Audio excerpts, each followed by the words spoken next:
Assalamualaikum warahmatullahi wabarakatuh. Perkenalkan, nama saya Yunita Maulidina dari YIN Syekh Nurjati Cirebon, Fakultas Usuluddin Adab dan Dakwah, jurusan Bimbingan Konseling Islam, kelas BKI 2B. Di sini saya akan mereview sebuah buku, yaitu yang berjudul Pendidikan Kewarganegaraan untuk Pendidikan Tinggi, karya Dr. Ujang Carda, SSH MH. Bukunya seperti ini. Maaf ya teman-teman, itu terbalik, soalnya kamera depan. Oke, baik teman-teman, di sini saya akan memaparkan satu persatu mengenai yang ada di buku Pendidikan Kewarganegaraan. Yang pertama yaitu bab 1, mengenai orientasi terhadap pendidikan kewarganegaraan. Dalam bab 1 ini menjelaskan bahwa agar bangsa Indonesia tidak tertinggal dari bangsa-bangsa lain, maka pendidikan Indonesia itu perlu dikembangkan searah dengan perubahan pendidikan ke masa depan.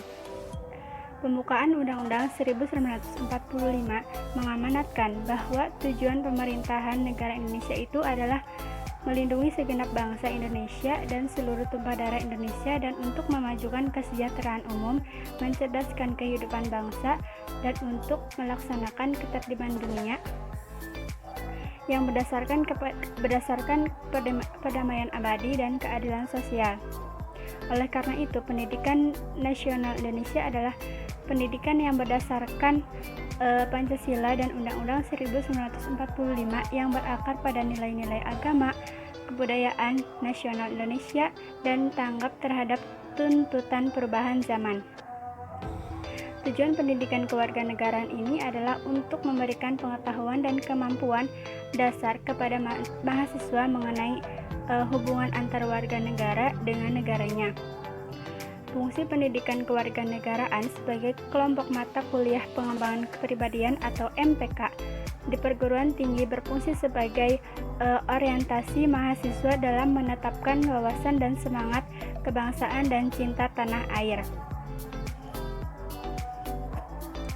Objek kajian PKN adalah filsafat Pancasila, identitas nasional, hak asasi manusia, hak dan kewajiban warga negara, dan konstitusi demokrasi Indonesia, dan rule of law atau geopolitik serta geostrategis Indonesia.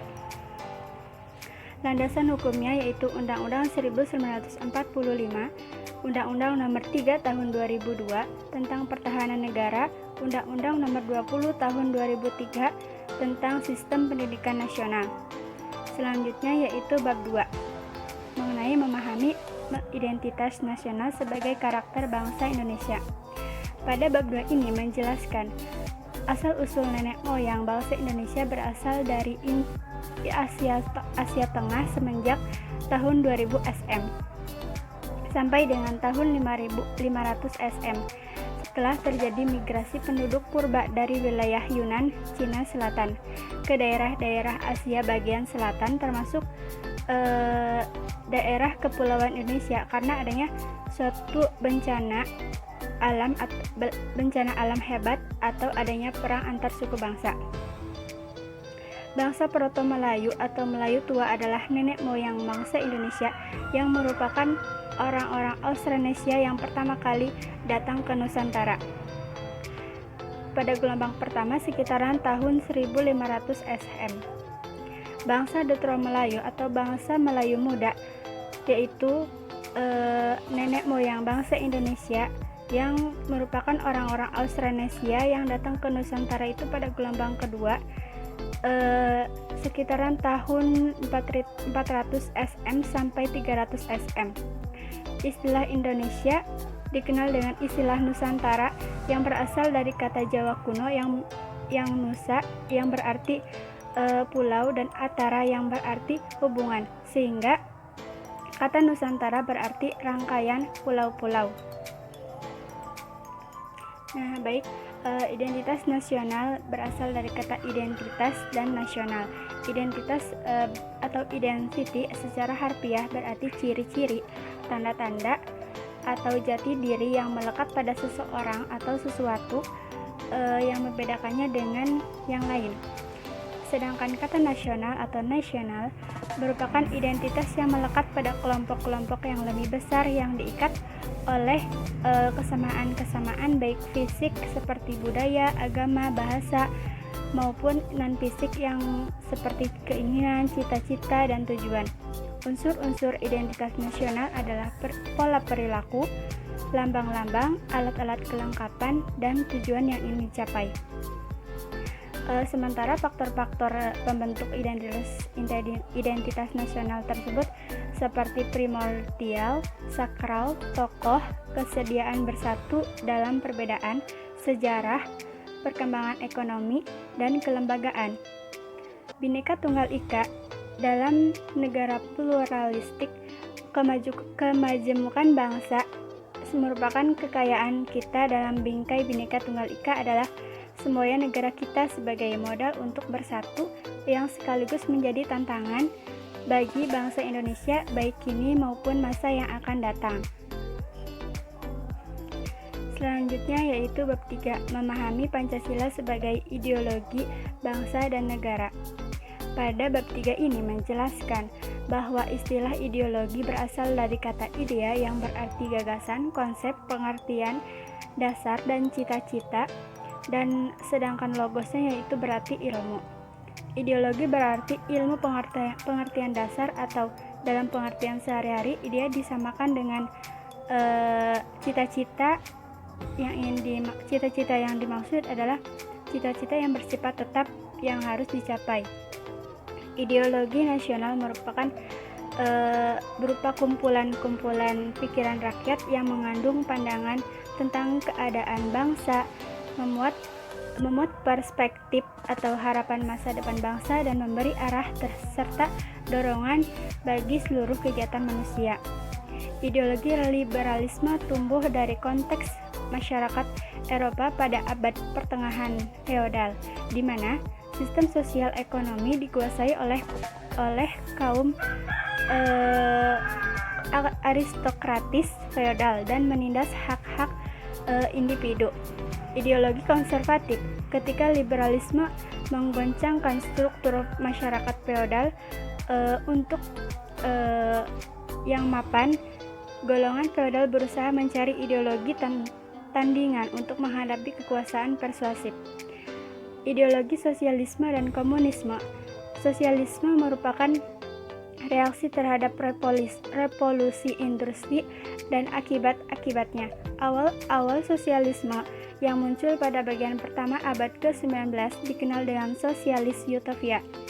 Ideologi fasisme merupakan tipe nasionalisme yang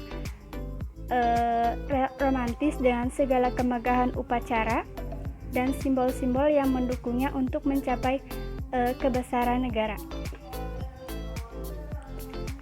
Selanjutnya yaitu bab 4, memahami negara, konstitusi, dan warga negara. Pada bab 4 menjelaskan secara etimologi istilah negara berasal dari kata status dan statum. Adalah istilah abstrak yang menunjukkan keadaan tegak dan tetap atas sesuatu yang memiliki sifat-sifat tegak dan tetap.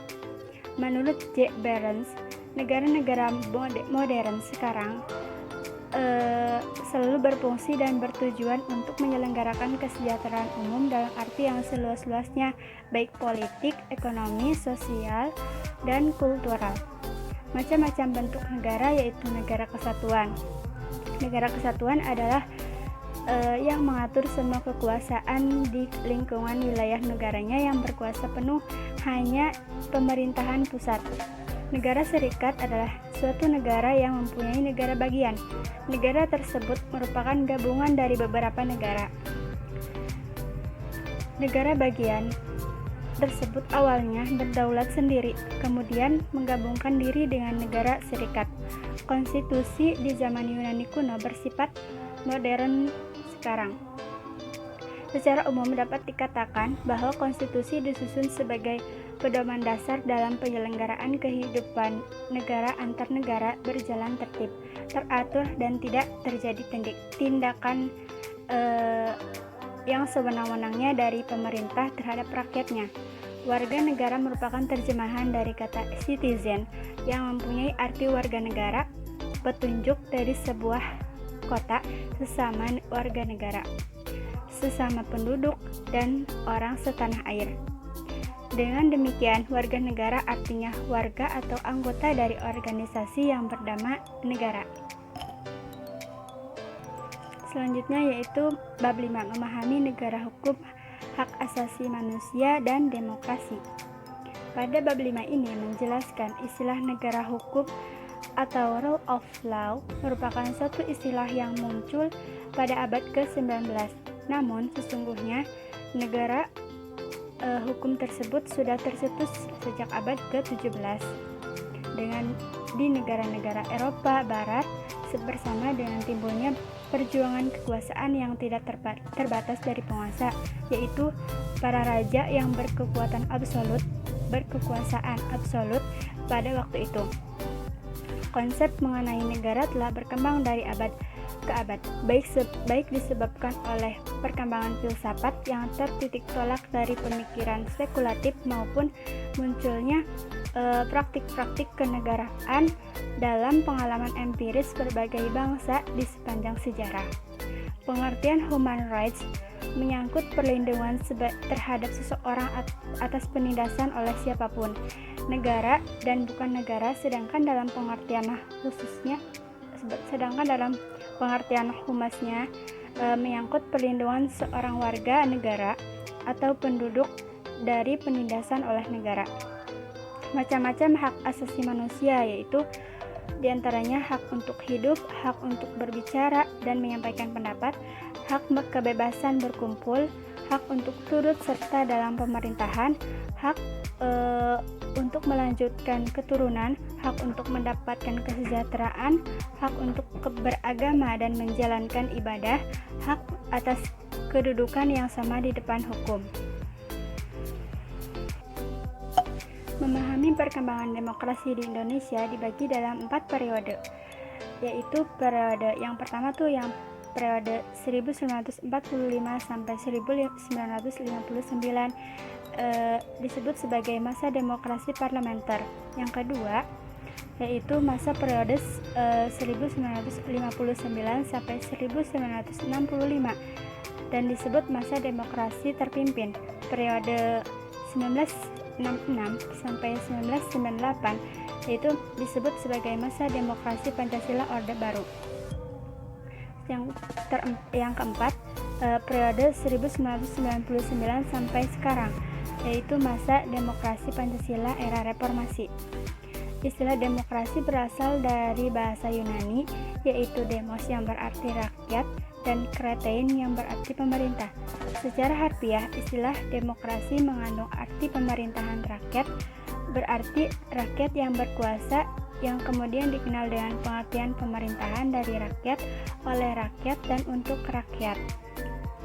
Selanjutnya yaitu bab 6, memahami wawasan Nusantara sebagai wawasan nasional Indonesia. Bab 6 ini menjelaskan bahwa istilah wawasan Nusantara sebagai konsep wawasan nasional Indonesia berasal dari dua kata, yaitu wawasan dan Nusantara. Istilah wawasan itu sendiri berasal dari kata wawas yang berarti pandangan, tinjauan, atau penglihatan indrawi, sedangkan akar kata ini membentuk kata mawas yang berarti memandang, meninjau, atau melihat. Sedangkan wawasan berarti cara pandang, meninjau, atau melihat. Sementara itu, istilah Nusantara berasal dari kata nusa yang berarti diapit di antara dua hal. Istilah Nusantara dipakai untuk menggambarkan kesatuan wilayah perairan dan gugusan pulau-pulau di Indonesia yang terletak di antara Samudra Pasifik dan Samudra Indonesia serta di antara benua Asia dan Australia. Wawasan Nusantara juga terdapat wilayah sebagai ruang hidup, yaitu diantaranya asas kepulauan Indonesia, konsepsi tentang wilayah lautan, zona ekonomi eksklusif atau ZI, karakteristik wilayah Nusantara. Unsur-unsur wawasan Nusantara yaitu wadah mencakup wujud wilayah, tata inti organisasi, tata kelengkapan organisasi. Isi wawasan Nusantara mencakup cita-cita bangsa tentang atau yang tertuang dalam pembukaan Undang-Undang 1945 atas asas keterpaduan semua aspek kehidupan nasional berciri menunggal, utuh, menyeluruh. Selanjutnya yaitu bab 7, memahami ketahanan nasional dan integritas nasional Indonesia. Bab 7 ini menjelaskan bahwa pada tahun 1969 lahir istilah ketahanan nasional dengan rumusan sebagai berikut. Ketahanan nasional adalah keuletan dan daya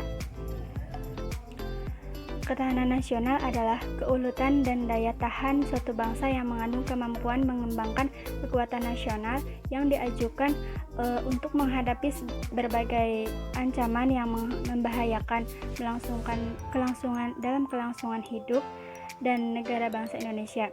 Unsur-unsur ketahanan nasional yaitu ketangguhan, keuletan, identitas, integritas, ancaman, gangguan, hambatan, tantangan.